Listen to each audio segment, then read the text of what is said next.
meio... Não, eu acho que aqui fica um pouquinho melhor de cor.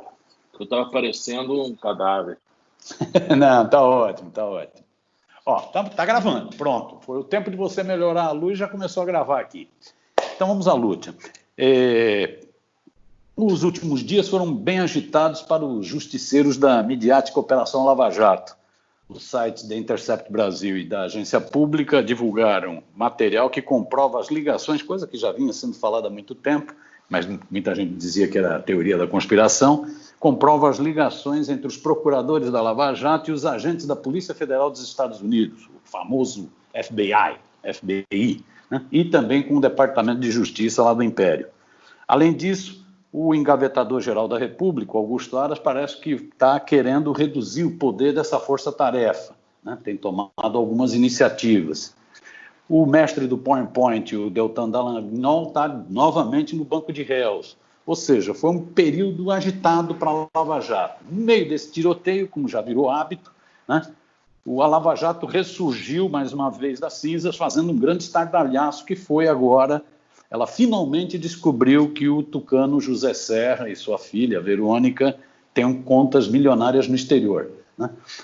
Para entender melhor essa turbulência, né, eu estou conversando agora com o jurista Eugênio José Guilherme de Aragão. O Eugênio Aragão esteve lá conosco uma vez no Barão do Tararé fazendo um debate, foi excelente, foi a oportunidade de conhecê-lo melhor, gostei muito da conversa. Eugênio Aragão é um ativo lutador pela democracia no Brasil, um batalhador muito combativo, em defesa do Estado Democrático de Direito no Brasil. Se destacou muito e tem se destacado muito exatamente pelo combate aos abusos da Operação Lava Jato, né, ao estado de exceção criado por essa Operação Lava Jato. Eugênio Aragão foi integrante do Ministério Público Federal de 1987 a 2017, 30 anos. Isso. De 2017, não é isso? Isso, né? Foi vice-procurador-geral eleitoral da República e foi ministro da Justiça no governo Dilma, em 2016. Eugênio Aragão é professor de Direito Internacional da Universidade de Brasília, da UNB, é mestre em Direito Internacional pela Universidade de Essex, da Inglaterra, e é doutor em Direito pela Universidade de Bochum, na Alemanha. Eugênio, te agradeço muito você ter topado essa conversa para tentar entender melhor esse momento turbulento que a gente está vivendo. Eu começaria com isso. Diante desses fatos novos, né, da reportagem do Intercept e da agência pública, dessa ação agora, novamente, esse estardalhaço com o Zé Serra, como você avalia a situação da Lava Jato? A Lava Jato está com os dias contados? O que está ocorrendo? Não sei se está com dias contados. Está sob altíssima pressão, isso ela está. Uhum. Sem dúvida nenhuma, nessa hora eles tiraram a última carta da manga, que é pegar o Zé Serra para mostrar para a opinião pública de que eles não têm um viés partidário, né? De que eles pegam para tudo que é lado. E nisso daí pegaram um ator político que a esta altura já é quase que moribundo, né, de uma ala, vamos dizer, em extinção do PSDB, já que hoje o PSDB está todo ele tomado pelo Dória, né, e resolve revolver fatos do passado do Serra, que cá para nós tinham sido arquivados pelo Supremo Tribunal Federal, considerando esses fatos prescritos. Eles fizeram um malabarismo para poder reavivar esses fatos e disseram que haveria movimentações financeiras na conta no exterior até 2016 e que, portanto, ali teríamos lavagem de dinheiro, independentemente de a corrupção já ter sido prescrita, mas haveria lavagem de dinheiro que ainda continuaria, portanto, punível, tá? Basicamente é isso. Claro que é mais um malabarismo. Eu acho que Serra está sendo, de certa forma, alvo do mesmo tipo de punitivismo de que o PT já foi alvo esse tempo todo e o Serra bateu palmas para isso. Agora, vamos dizer, há como que um kickback, ou seja, estão devolvendo para ele toda a alegria dele que ele teve em relação ao PT. Ele está sendo motivo, sem dúvida nenhuma, também de uma atuação muito vamos dizer assim, muito ativista do Ministério Público, passando por cima do Supremo Tribunal Federal.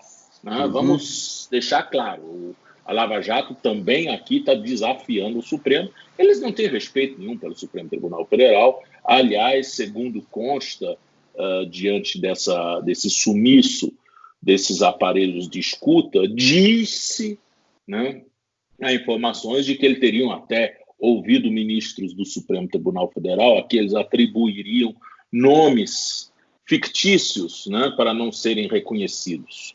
Isso é um baita crime. Então, eles não têm respeito pelas instituições, definitivamente não têm, e a gente sabe que eles faziam escutas ilegais. A Dilma foi vítima disso na conversa dela com o Lula, né? Eles ouviram a presidente da República sem ter nenhuma competência para isso, e nem poderiam dizer que aquilo era um encontro fortuito de provas, porque, afinal de contas, àquela altura, a escuta telefônica já tinha sido cessada, e se fosse um encontro fortuito de prova, eles não poderiam tornar essas provas públicas, eles teriam que encaminhar as provas ao Supremo Tribunal Federal, e não o fizeram.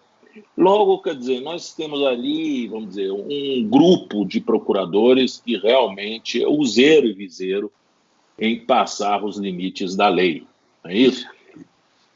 Com todas esses fatos novos, então, por exemplo, essa revelação, eu gostaria que você falasse um pouquinho sobre isso. Essa revelação do Intercept da agência pública, essa relação da Lava Jato, dos procuradores da Lava Jato com a Polícia Federal dos Estados Unidos. O que significa, do ponto de vista de soberania, o que significa em termos de democracia brasileira? Isso não é novidade. Isso, na verdade, agora está apenas sendo exibido nua e cruamente para o público todo. Mas isso não é novidade. Esse tipo de, vamos dizer, relações informais com órgãos estrangeiros, o Ministério Público já mantém, pelo menos desde o início desse século, desde os anos 1000, né, ano 2000, 2004, 2003, que começou essa festa toda. E começou essa festa, na época, com a CC5, né? Lembrando a vocês que, naquela época, eu era coordenador de cooperação internacional do gabinete do Procurador-Geral da República, e a gente ali se degladiava muito com os colegas de primeira instância que faziam questão de ter vida própria, né? Eles tinham uma relação um tanto promíscua com a Procuradoria de Manhattan, em Nova York, com tapinhas nas costas do assistente do Procurador-Geral, Adam Kaufman, chamando ele de Adam para cá, Adam para lá, né? How do you do, Adam? Are you well? And how is your wife? E não sei o que mais, não sei o que mais, né? Bons amigos, tapinhas nas costas, quer dizer, perdendo completamente, vamos dizer, o profissionalismo nisso daí, achando que isso era normal. Claro que os americanos davam pilha nisso daí, porque na medida em que esses indivíduos se achavam íntimos, começariam a entregar, evidentemente, informações que interessavam aos americanos. Veja bem, o Brasil tem com os Estados Unidos um acordo de assistência mútua em matéria penal, que é o MLAT, Mutual Legal Assistance Treaty, né, junto com os Estados Unidos. Esse tratado ele entrou em vigor em 2001, na época do governo Fernando Henrique Cardoso.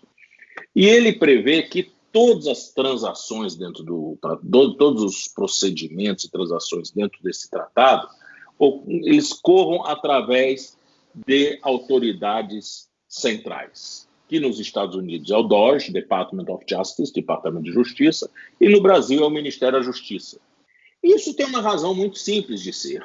No Brasil, por exemplo, a Constituição é clara em dizer que o presidente da República, logo o Poder Executivo, é que tem, vamos dizer, que tem a competência de manter relações com governos estrangeiros, com estados estrangeiros, e celebrar tratados sujeitos à aprovação do Congresso Nacional. Ou seja, as relações internacionais do Brasil correm através do Executivo.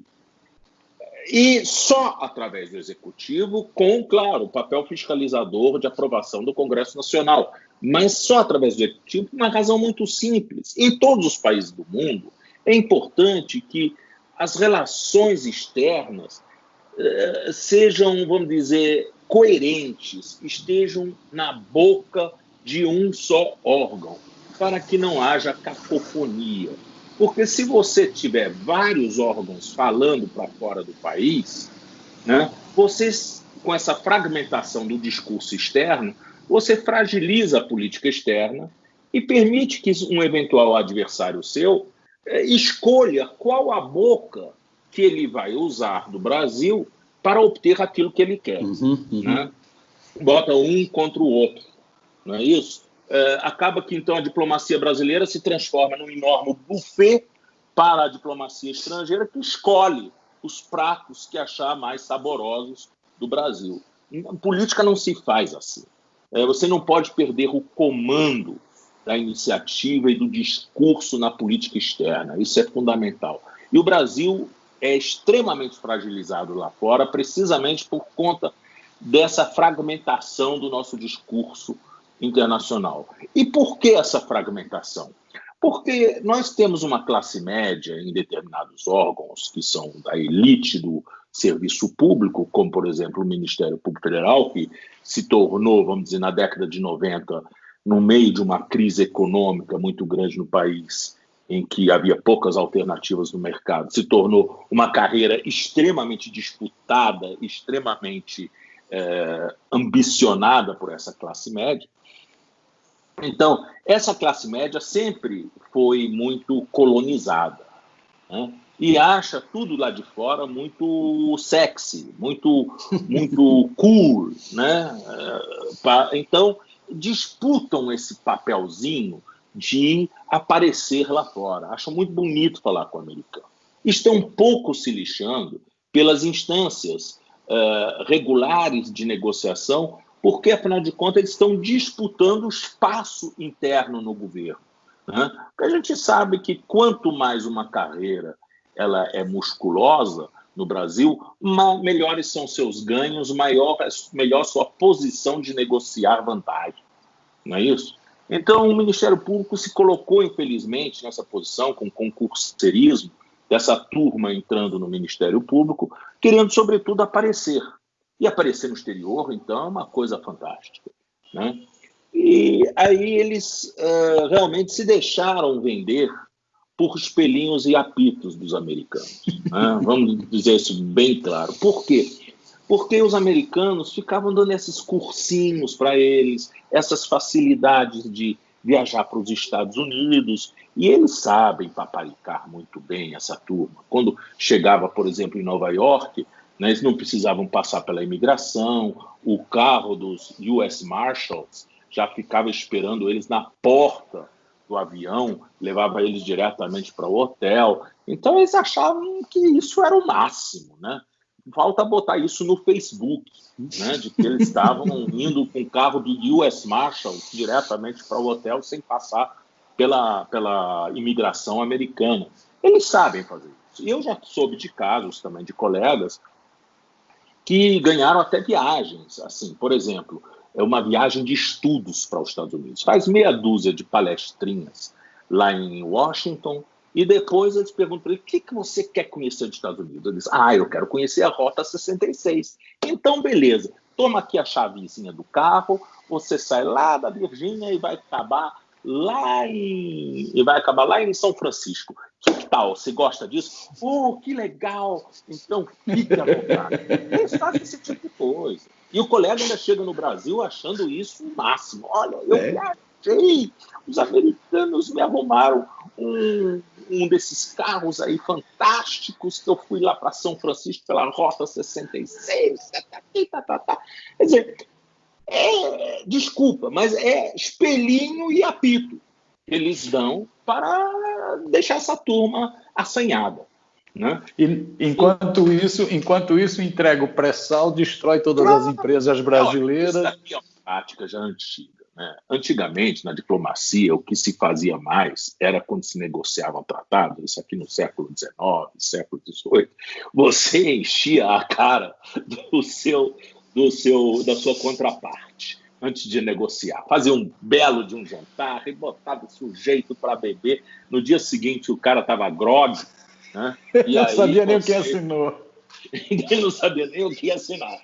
Isso daqui é uma tática, aqui na diplomacia já é muito antigo. Só que as coisas hoje são um pouco mais sofisticadas, não é isso? Até porque são pessoas que não são versadas na diplomacia, né? E não passam de miganhas metidas à besta, né? Deslumbrados. Isso que são os nossos procuradores. Então, chegaram lá e receberam todas essas vantagens, iam lá para a casa do Kaufmann. O Kaufmann chegou a fazer jantares na casa dele para os procuradores, com a esposa e tudo mais. Ou seja, uma intimidade que não é institucional, absolutamente, né? Quem primeiro começou a achar ruim disso foi o cônsul do Brasil em Nova York, porque a turma ia lá no escritório do Kaufmann, pegava tudo que era extrato bancário que interessava a eles, e depois ia lá no consulado consularizar esses documentos e traziam para o Brasil debaixo do braço.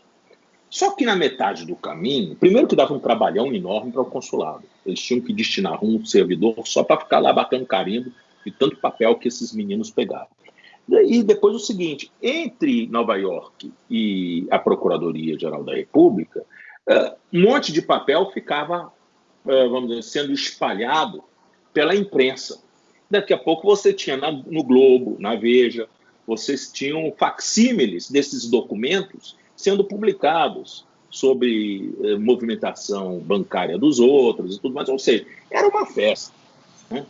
Eu acabei com essa festa, de certa forma. Fui para Nova York na época, e isso me causou muita dor de cabeça, a pedido do Antônio Fernando, e disse claramente, olha, para o Kaufmann, doutor, olha o que está acontecendo. Os seus documentos estão indo todo para a imprensa.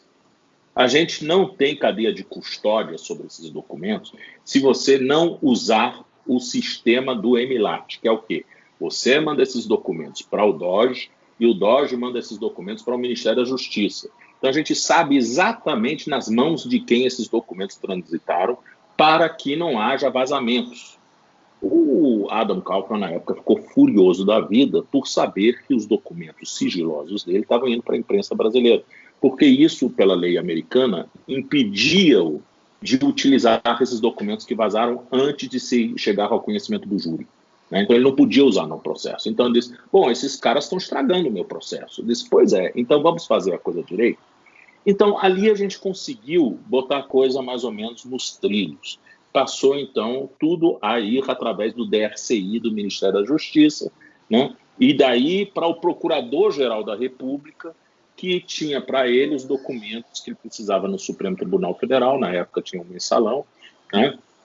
E o que era para ir para Curitiba, ia para Curitiba, né? Mas o controle era centralizado, isso evitava muita coisa errada. Bom, o fato é o seguinte, que eles não pararam de continuar tendo essas relações promíscuas com os americanos, né? E a polícia americana sempre teve relações promíscuas com o Brasil, tá? Já teve um colega nosso, já é falecido, Carlos Eduardo Vasconcelos, muito amigo meu, uma vez ele foi chamado lá para Recife para servir de intérprete, né? Ele era procurador da República, para servir de intérprete num interrogatório de um americano que tinha sido preso, e lá estavam, no interrogatório, 3 oficiais americanos que tinham chegado em Recife com um jatinho, não passaram pela imigração, foram diretamente para a Polícia Federal, como se eles estivessem em Miami, tá? E ali faziam os interrogatórios em solo brasileiro, como se eles estivessem lá, e ele tinha que estar fazendo tradução para os americanos. Ele já achou isso estranhíssimo como procurador da República, de ver esse tipo de situação. Depois a gente ficou sabendo também que os americanos depositavam dinheiro de cooperação em contas pessoais de alguns delegados da Polícia Federal. Outra coisa, o governo americano também nunca teve, em relação ao Brasil, respeito pelas vias constitucionais. Ele nunca foi de se limitar a ir ao Itamaraty. Itamaraty, para eles, eram os encrenqueiros. Eu já vi muita situação em que o Itamaraty ou o Ministério da Justiça bloquearam algum tipo de iniciativa americana aqui, por exemplo, alguns tipos de cursos ou algumas coisas assim, E aí eles foram diretamente às polícias estaduais. Eles se ofereceram os cursos dele para a Polícia Civil, para a Polícia Militar de São Paulo, Rio de Janeiro, sem passar pelo Itamaraty, sem passar pelo Ministério da Justiça, indo direto. E como o brasileiro é deslumbrado com tudo que vem de fora, achava isso o máximo e não resistia. No meu caso mesmo, no início da década de 90, eu estava juntamente com a Débora Duprá, naquele caso dos Yanomami, né? E a gente tinha mandado... Por acaso, tive com a Débora semana passada numa atividade dos trabalhadores na educação privada, fez uma fala excelente, belíssima fala. Sim, da Débora. É fantástico. Então ali a gente explodiu as pistas dos garimpeiros, tudo mais.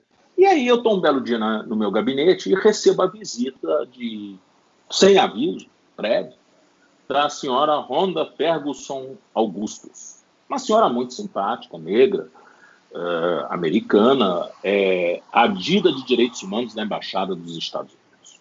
E queria conversar comigo sobre os Yanomami. Eu disse, olha, doutora Rhonda, eu terei o maior prazer de conversar com a senhora, só que a senhora bateu na porta errada. A senhora tem que bater lá na porta do Ministério das Relações Exteriores, porque são quem conversa com você. Aí o Ministério das Relações Exteriores vai verificar se há conveniência ou não de eu vir falar com vocês sobre esse assunto, que é um assunto interno do Brasil, né? Pode ser que o Itamaraty não queira que a gente converse sobre esse assunto com autoridades estrangeiras, então eu peço à senhora que faça o pedido de audiência através do Itamaraty, que eu terei o maior prazer de atendê-la se o Itamaraty der sinal verde. É assim que se faz. Por quê? Porque você tem que ter consciência de que a porta de entrada das relações internacionais é o Ministério das Relações Exteriores. Lógico. Não pode você sair lá falando algo sem consultar quem faz a política externa do país. Lógico. Mas a maioria dos colegas não acha isso. Acha que eles são bam, muito melhor do que qualquer diplomata e se metem, botam os pés pelas mãos. Você falou, me despertou uma curiosidade, você responde se for possível, você fala assim, os meninos. Quem são esses meninos? Dá para nominar? Quem são esses destacados meninos que estabeleceram essas relações promíscuas? Raras, por exemplo, que depois assumiu a coordenação internacional com o Janot, né? O próprio D'Artagnan lá, o Carlos Fernando, o vaidoso lá de Curitiba, que hoje já está aposentado. Para mim sempre são os meninos, porque eles se comportam como meninos, né? Então, como diz aquele provérbio latino, né? Sunt pueris, pueris, pueris, et pueritiam tractant. Ou seja, são meninos e meninos só fazem meninices, né? Então, é o caso deles. São pueris. São pueris. Agora, como eles chegaram a ter tanto poder assim? E se você acha que agora, com essas coisas, essas denúncias da Vaza Jato, do Intercept, que agora mais se isso vai ser controlado ou não? O erro começa nas nossas mãos, tá? Depois de Brindeiro, pode-se dizer.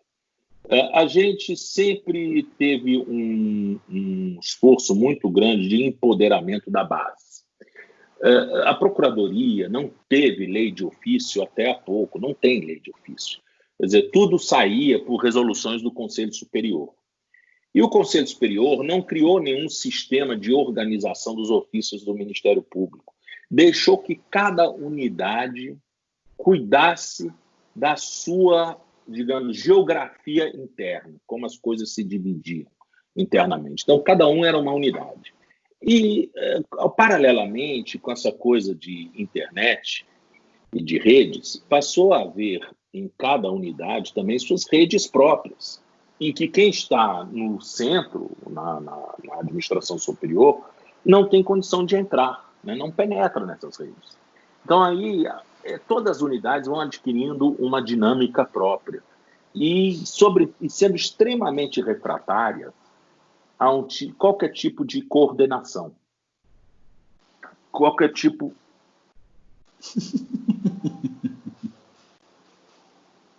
Pode. Desculpe. É ótimo. Qualquer tipo, sendo refratário de qualquer tipo de coordenação. Muito difícil ser coordenado. Eu já fui coordenador de Câmara que são os órgãos feitos para coordenar o trabalho dos colegas, e principalmente os encontros nacionais da Câmara, que acontecia uma vez por ano, era normalmente uma troca de farpa, uma troca de desaforo. Eles eram extremamente, vamos dizer, desaforados, topetudos mesmo, né? E isso gerava, vamos dizer, uma dificuldade enorme de administrar. E isso, me parece que esse tipo de anarquia, no fundo, ela faz parte de uma gramática mal estruturada da casa, que é decorrente de uma leitura enviesada da Constituição. O artigo 127 da Constituição diz que o Ministério Público se rege pelos princípios institucionais da unidade, da indivisibilidade e da independência funcional. Bom, esses garotos esquecem unidade e indivisibilidade, que acho que isso aqui são conceitos vazios, e se aferram na independência funcional. Tá? Só que a independência funcional ela só existe balizada, né, pela unidade e pela indivisibilidade. Lógico. E mais, note que, diferentemente do que se diz para os magistrados, a independência não é uma prerrogativa, é um princípio institucional. Qual é a diferença? Princípio institucional é regra de funcionamento interno. Prerrogativa é algo que você se apropria. Nessa regra de funcionamento interno, por exemplo, distribuição, eu não posso aviltar a consciência de um colega. Isso que é o princípio da independência funcional. Então, se um colega não tem condições de vamos dizer, de conduzir um processo dentro daquilo que foi coletivamente deliberado, eu não posso forçá-lo. O que ele faz? Ele se dá por impedido naquele processo e recebe em compensação a distribuição de um outro processo. Assim, a independência funcional está resguardada. Tá? Mas não no sentido de que o colega pode fazer o que ele quer. Até porque nem os juízes fazem o que eles querem. Pense bem. Cometer qualquer tipo de abuso, passar por cima de qualquer normalidade. A independência do juiz, ela está balizada nos limites daquilo que a gente chama de lide, que é o que é o conflito posto, ao conflito de interesses posto diante do juiz. Tá? Então, existe a tese do autor e a tese do réu. É nesse limite da tese do autor e da tese do réu que o juiz é independente de escolher qualquer uma delas ou até uma solução intermediária. É esse espectro em que a independência do juiz funciona. Tá? O juiz não pode ir além daquilo que foi posto para ele, ou seja, ir ultra petita, e nem pode recusar de examinar aquilo que foi posto para ele para dar muito menos citra petita. Então, ele não pode nem ir a menos nem a mais. Ele tem que responder aquilo. Então, isso já é um balizamento. Agora, o Ministério Público é diferente. Como é ele que propõe a ação, se ele tivesse a mesma independência que seria do juiz como prerrogativa, ele poderia fazer o que ele quer, porque já que é ele que tem a iniciativa, né? O juiz não tem iniciativa, o juiz espera a iniciativa das partes. Então, você não pode comparar um com o outro. Por isso que a Constituição foi sábia em dizer que a independência funcional ela é um princípio institucional e não é prerrogativa. Tá? E o que é unidade e indivisibilidade? É um pressuposto de concertação interna, ou seja, as coisas têm que ser combinadas. Não dá para cada procurador, ser um atirador, um franco atirador e atirar para onde ele quer. Cada procurador ele precisa saber que a casa tem um programa, tem uma forma de agir. Coisas que foram consensuadas. Né? E ele faz parte desse consenso. Se ele não quiser fazer parte desse consenso, é o direito dele, ele que não atue naquele processo e passe o processo para outro. É assim que a coisa funciona. Eugênio, essas distorções, no seu entendimento, assim, de forma sintética, quais foram os principais efeitos, do ponto de vista da democracia brasileira, do ponto de vista da economia brasileira, da soberania brasileira? Quais foram os principais efeitos, em manchetes? Assim? O público se tornou, com isso, extremamente disfuncional. E não é nos governos do PT. Já no governo Fernando Henrique Cardoso, que a gente tinha o Luiz Francisco, né, muito conhecido Luiz Francisco, que também atuava como um ponto fora da curva, né? Ou, por exemplo, gravou sem saber com o Antônio Carlos Magalhães sobre aquele painel do Senado e depois expôs o Antônio Carlos Magalhães à mídia, né? Ou também, o que eles fizeram na época? Pegaram o CPF do Eduardo Jorge, o juiz negou acesso aos dados bancários do Eduardo Jorge, aí eles pegaram aquele mesmo CPF do Eduardo Jorge com o nome de outra pessoa, enganaram o juiz liberou o sigilo do Eduardo Jorge, né? E Eduardo Jorge ficou processando, não sei se ainda está processando, essa turma até onde pôde, né?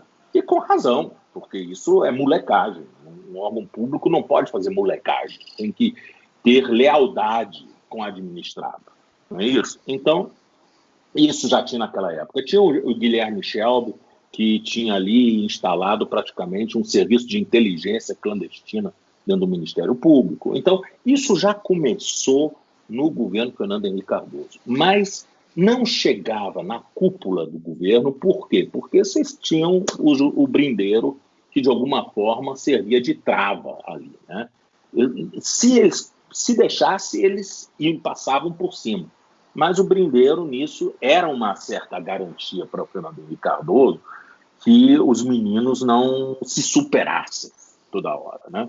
Já quando veio o governo Lula, né, houve um mau entendimento sobre aquilo que é a corporação do Ministério Público. Porque a ANPR, desde a sua criação, ainda em 1982, né, naquela época, a ANPR sempre foi uma instituição, uma associação que se preocupava muito mais Associação Nacional dos Procuradores. Procurador da República, com, vamos dizer, a posição institucional do Ministério Público. Então, eles tinham um discurso institucionalista.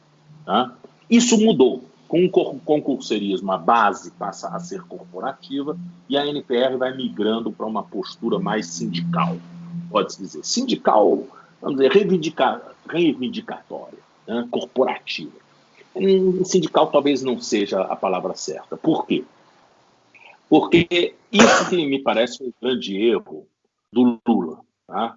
E do PT, de certa forma, de ter achado que essas associações, que sempre estiveram muito perto às lutas progressistas no passado, eram companheiros, podiam ser sindicalistas do Ministério Público, ou seja, podiam, teoricamente, até ser da CUT, quem sabe, né? Eles achavam que aquilo lá era uma forma de sindicato e, portanto, dava para dialogar com eles.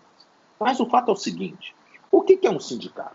Um sindicato é um instrumento de luta de classes, não é isso? Ou, pelo menos, para atenuar a luta de classes dentro do capitalismo, né? Na medida em que busca o diálogo entre capital e trabalho, né? O pressuposto da existência de um sindicato de trabalhadores é a mais-valia, né? Que é o grande problema entre o capital e o trabalho, é a mais-valia. Bom, a mais-valia não é um problema de servidores públicos como o Ministério Público. Eles não têm um problema de mais-valia, não estão sendo explorados. Eles são pagos pelos impostos, né, dos cidadãos, e, aliás, muito bem pagos, estão em cima da carne seca. Então, não é uma questão de mais-valia, não é uma questão de intermediação de capital e trabalho. Portanto, não é um sindicato. O que é hoje uma associação como a ANPR? Uma associação hoje é um instrumento de apropriação corporativa do Estado, né? O que todas essas corporações querem hoje é um naco do Estado para chamar de seu, né? Um monopólio de alguma coisa, seja monopólio da ação penal, seja monopólio da investigação, monopólio das relações judiciais externas, algum monopólio. Eles querem um naco do Estado para chamar de seu. É uma forma sofisticada, né, de patrimonialismo, porque essa apropriação da competência do Estado, ela acaba sendo acompanhada também pela apropriação de vantagens e de bons ganhos, Então, de forma indireta, ela é remunerada. Não é uma coisa desinteressada. Eu quero mais trabalho porque eu sou hipermotivado. Não é isso. Eu quero mais trabalho porque isso me dá mais prestígio, mais poder, e eu coloco com isso o Estado contra a parede, que me dá mais vantagens. Ponto. Esse é o mecanismo, né? Então, essas associações se tornaram um instrumento de patrimonialismo das carreiras públicas. Essa é a verdade. Tá? E o governo do PT não tinha se percebido disso. Achava que podia dar tapinha nas costas a esse povo. Tá? E quando foi liberando. Foi liberando, e aí teve simpatia à ideia da tal da lista tríplice, que é a coisa mais desavergonhada que existe. Por quê? Porque a Constituição, ela entrega ao presidente da República a prerrogativa, agora sim, a prerrogativa, de escolher o Procurador-Geral da República dentro de alguém da carreira. Essa pessoa é depois sabatinada. Isso, inclusive, é experiência internacional, né? Isso, inclusive, é experiência internacional. Sim, é um pouco, varia um pouquinho de estado para estado. Tá? Mas aqui entre nós é o quê? O presidente da República escolhe, submete o nome ao Senado, que sabatina e aprova, e depois essa pessoa tem 2 anos de mandato. E é alguém da carreira. Já é suficiente, já há suficientes mecanismos para a independência desse procurador-geral. Né? Não tem necessidade de tirar a escolha do presidente da República e trocá-la por uma escolha da corporação. Até quando o presidente da República escolhe, ele... Deu uma travada.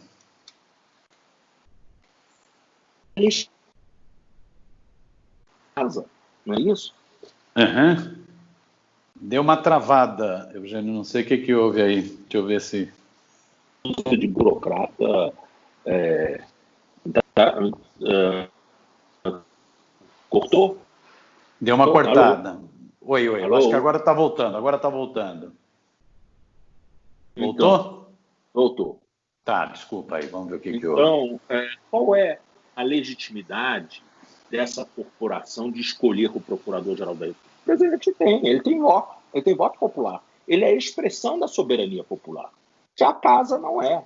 Então, me parece que isso não passa de uma forma de um sequestro corporativo da soberania popular. Essa escolha de lista tríplice.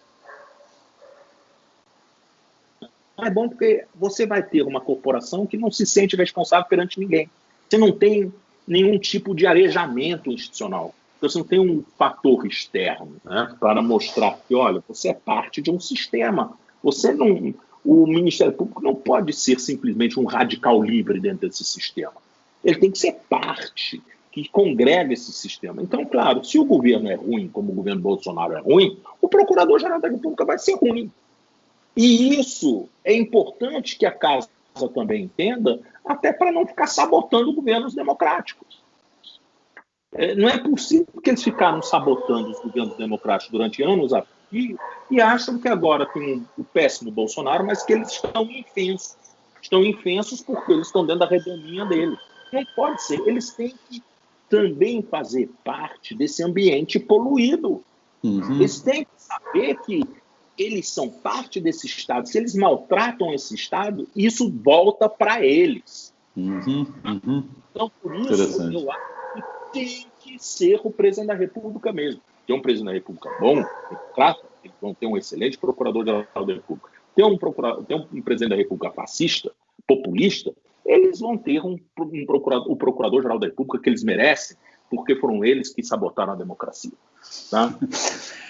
Eu já tentando ir fechando, acho que nós vamos ficar só... Eu tinha falado contigo inicialmente da gente fazer 2 blocos, um bloco mais sobre Lava Jato, eu queria também te ouvir sobre Bolsonaro, mas esse segundo sobre Bolsonaro eu acho que nós vamos deixar para uma segunda oportunidade, porque esse da Lava Jato ganhou terreno aqui. Pode ser? Deixamos Bolsonaro para um segundo papo? Para tentar, então, fechar, só diante dessas coisas que vieram à tona. The Intercept, esse novo material, que já é um acumulado, já tem muita denúncia feita pela Vaza Jato. Esses problemas que o Deltan Dallagnol está enfrentando. Essas atitudes que o Aras tem tomado de enfrentamento também à Lava Jato. Qual que você acha que vai ser o desfecho da Lava Jato? O que vai dar esse negócio? Só para a gente tentar Eu fechar. acho que a Lava Jato vai, vamos dizer, de certa forma, baixar a bola. Isso eu não tenho dúvida. Porque isso eu acho que é um consenso hoje na classe política, né? Para alguns, a Lava Jato já fez o que tinha que fazer e agora está na de baixar a bola, e outros não acharam que ela nunca prestou para alguma coisa, né? Tá. Mas, de qualquer forma, ninguém está hoje muito assim querendo essa lava, a não ser os malucos aí que vão se manifestar aí pelo AI-5, né? Ninguém deles está hoje muito assim amigo de Lava Jato, não. E isso ainda teve, vamos dizer, uma piora ainda desse ambiente para eles com a saída do Moro do governo, porque aí também rachou a base fascista, que toda era pró-Moro, e hoje uma parte dela é contra o Moro também, né? Porque o Bolsonaro é contra o Moro, né? Então, as coisas hoje não estão muito claras. E outra coisa, eles não têm mais o juiz na mão deles, né? Como eles tinham antes. Hoje, vamos dizer, a Lava Jato está em mãos de outros magistrados, né? Cada um com seu jeito, cada um com seu modo, mas não tem uma figura, vamos dizer, de proa tão comprometida com esse projeto político deles como era o Moro, né? Então, isso também fraqueja a Lava Jato. Agora, o que é importante é hoje a gente tirar consequências vamos dizer, dessa revelação, porque não posso nem chamar de descoberta, porque a gente já sabia que as coisas eram assim. Então, dessa revelação, dessas relações promíscuas com os americanos, tá? Me parece, sim, que o Ministério Público vai ter que ter um freio de arrumação lá dentro. Tá? Não é possível mais que relações internacionais transitem com essa liberdade interna do Ministério Público, porque ela é extremamente danosa para o país e nos entrega a interesses estratégicos estrangeiros. Tá? Não podemos ser ingênuos. A pauta da anticorrupção não pode ser entendido pelo seu valor de face, né? A anticorrupção é, sobretudo, um mecanismo de garantir mercados, né? O que os americanos querem com isso é tirar concorrentes do mercado e impor o seu padrão de relação entre Estado e empresa privada, né, que eles têm nos Estados Unidos, né? Eles não querem outros tipos de padrão. Nós sabemos que em muitos países do terceiro mundo com que o Brasil fez negócio, não se ganha licitação sem distribuir dinheiro, né? E os americanos nunca deixaram de distribuir dinheiro, mas os americanos não são, para muitos países do terceiro mundo, não são confiáveis. O Brasil era um ator muito mais confiável, né? Então o Brasil tirava, vamos dizer, o bico do prato dos americanos. E isso que vamos dizer, o que desencadeou toda essa questão anticorrupção. No fundo, é muito parecida com o que aconteceu no final do século XVIII, início do século XIX, com o tráfico escravagista, né? Pensando bem, a Inglaterra, vamos dizer, por razões de política interna, acabou decretando pela Casa dos Lordes que o trabalho escravo era desumano e não podia existir vamos dizer, nos territórios da rainha, né?